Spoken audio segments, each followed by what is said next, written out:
చూద్దాం.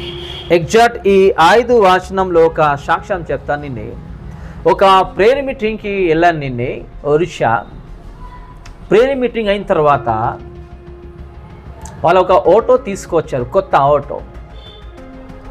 నా చేతిలో ప్రార్థన చేసుకుందాం, అయ్యగారు చేతి నుంచి రిబన్ కట్ చేసుకుందామని ఆ రోజు కొత్త ఆటో తీసుకొచ్చాను. మన ప్రేయర్ మీటింగ్ అయిన తర్వాత, భోజనాలు అయిన తర్వాత వాళ్ళ ఇంటికి తీసుకెళ్లారు. ఆ ఇంటి ఎదురుగా కొత్త ఆటో ఉన్నాయి.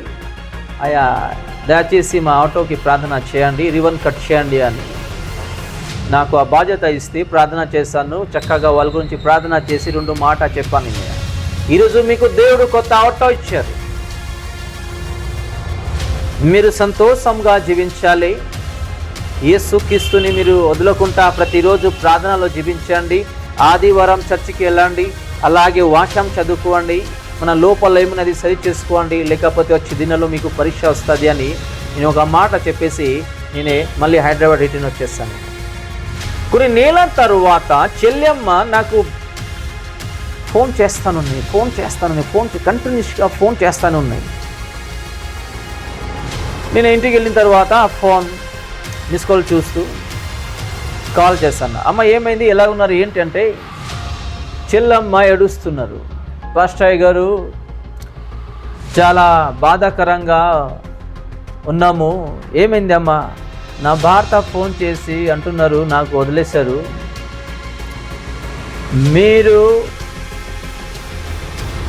నా లైఫ్ నుంచి దూరం అయిపోండి, మళ్ళీ నేను తిరిగి రాలేను, నేను మీకు డివోర్స్ ఇచ్చేస్తాను, మీరు చూడడానికి కూడా అంత అందంగా లేరు, వాళ్ళ పిల్లలు కూడా నా పిల్లలు లేరు అని భర్త అట ఫోన్ చేసి ప్రతిరోజు ఫోన్లో కొట్లాడుతున్నారు. ఇద్దరు గొడవ పడుతున్నారు. ఆ గొడవలో, ఆ బాధలో ఈ సిస్టర్ నాకు ఫోన్ చేశారు. అలాగే ప్రతిరోజు ఒక రోజు ఎలాగైనా ఒక 10 కాల్ అయినా 6 కాల్ అయినా ఉంటుంది. నేను లిఫ్ట్ చేయకపోతే సహజంగా మేము ప్రేయర్లో ఉన్నప్పుడు ఎవరి కాల్ లిఫ్ట్ చేయము. ఇంటికి వెళ్ళిన తర్వాత మిస్ కాల్ చూసి మళ్ళీ కాల్ బ్యాక్ చేస్తే అదే సేమ్ అదే మెథడ్. ఇలాగ జరిగింది, ఇలాగ అంటున్నారు, నా భర్త ఇలాగ చేస్తారట, నాకు వదిలేస్తారట, నా పిల్లలు లేరు అంటున్నారు, ఏం చేయాలి ఏంటి అనేది బాధతో చెప్పుకుంటున్నారు. ప్రతిరోజు ఇలాగే నాకు కాల్ చేస్తున్నప్పుడు ఒకరోజు బాధతో యేసయ్యకి సమర్పించాను ఈ కుటుంబంని. దేవా, ఈ కుటుంబం నీ హస్తాల్లో సమర్పిస్తాను. ఆ రోజు మీరు తీసుకెళ్లారు అక్కడికి, మీ నామములో ప్రార్థన చేసిన మా కుటుంబంని, ఆటోని మీరు బ్లెస్ చేశారు. మరి భార్యాభర్త గొడవ, భర్త ఏమో ఒక ప్లేస్లో, పిల్లలు ఏమో ఒక ప్లేస్లో ఉన్నారు, దయచేయండి అయ్యా వీళ్ళిద్దరిని మళ్ళీ మీరు జోడించండి అని యేసయ్యని ప్రార్థన చేసినప్పుడు కొన్ని రోజు నా ప్రేయర్లో ఇచ్చిన బాధ్యతలో బిజీ అయిపోయాను. ఒక 2-3 వీక్స్ వరకు నేను కాల్ చేయలేదు. ఆ సిస్టర్ కూడా నాకు కాల్ బ్యాక్ చేయలేదు. నెల తర్వాత నాకు హోలీ స్పిరిట్ నాకు రిమైండ్ చేస్తున్నారు, ఆ సిస్టర్ని మీరు కాల్ చేయండి అని. నేను కాల్ చేసినప్పుడు ఆ సిస్టర్కి కాల్ చేస్తే హస్బెండ్ బ్రదర్ కాల్ లిఫ్ట్ చేస్తూ, ప్రైజ్ ది లార్డ్ అయ్య గారు ఎలాగున్నారు అంటే నేను షాక్ అయ్యాను. నేను బాగున్నామా బ్రదర్, మీరు ఎలాగున్నారు, మరి హఠాత్తుగా మీరు ఇక్కడ ఉన్నారు ఏంటి, మరి ఇలాగ జరిగింది మీ లైఫ్లో, చెల్లెమ్మ బాధపడినారు, అలాగే మీరు కూడా చాలాసారి కాల్ చేసి మాట్లాడాను, మరి ఇప్పుడు వచ్చారు ఏంటంటే, అవును అయ్య గారు మేము వచ్చి సంతోషంగా ఉన్నాము, హ్యాపీగా ఉన్నాము, అలాగే ఈరోజు పార్టీ చేసుకుంటున్నాము మా ఇంట్లో, అందుకే బిజీ అయ్యి మేము అన్నీ ఇచ్చిన బాధ్యతలో బిజీ అయిపోయి మీకు కాల్ చేయలేదు, సారీ అయ్య గారు అంటున్నారు.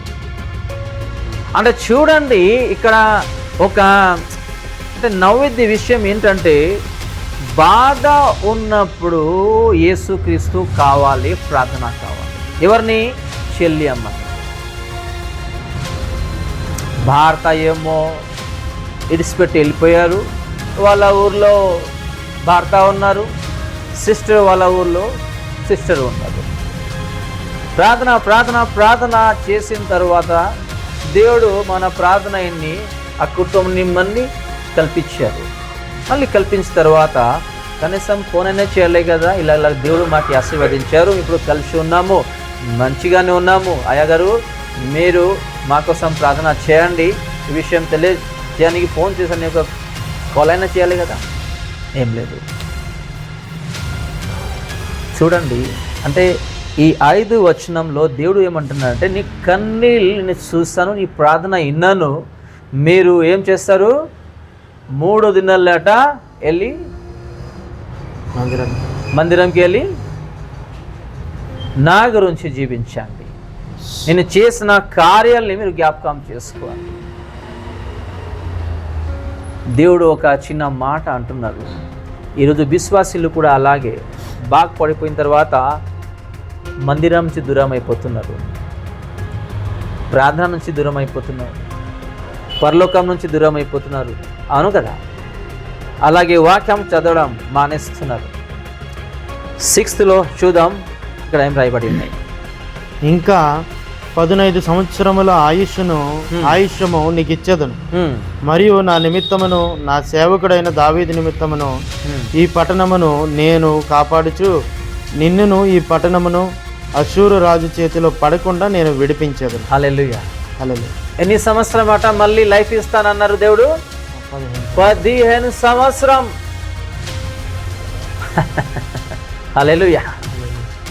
అంటే హిజ్కియాకి చెప్పిన మాట, ఈరోజు మీరు మరణిస్తారు అని దేవుడు చెప్పిన తర్వాత హిజ్కియా మారు మనసు పొందుకుంటూ కన్నీళ్ళు ప్రార్థన చేస్తే అట దేవుడు దయ చూడండి, దేవుడు కృప చూడండి, నీ మరణము క్యాన్సల్ అన్నారు దేవుడు. హల్లెలూయా.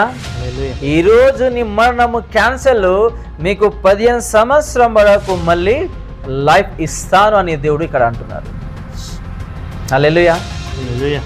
ఇలాంటి ఎవర్ లాస్టింగ్ లైఫ్ దేవుడు మాకు ఇచ్చినప్పుడు ఈరోజు మనకి ఆ ఆలోచన, ఆ ఆశ అనేది లేనే లేదు.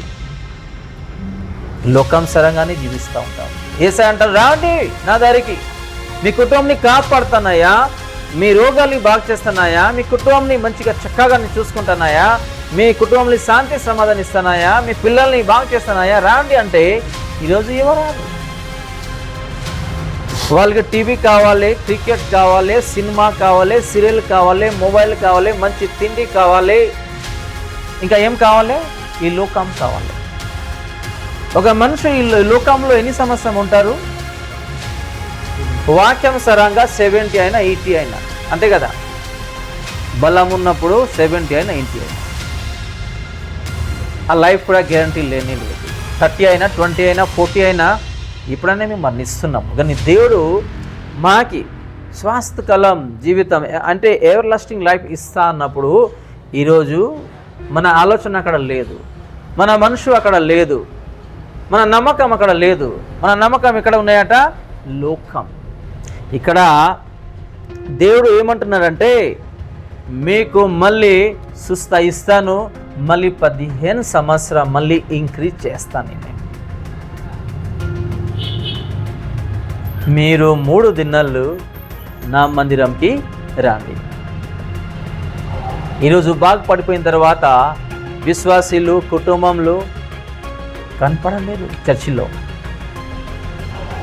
ప్రార్థన చేయరు, చర్చికి రారు, వాక్యం చదవరు, మారు మనసు అంటే లేదు, దేవుడు భయం అంటే లేదు, పాపం భయం అంటే లేదు, నరకం భయం అంటే లేదు, అలాగా జీవిస్తున్నారు. దేవుడు ఎప్పుడైనా ఈ భూమికి రాపోతున్నారు. మేము ఈరోజు సిద్ధంగా ఉన్నామా?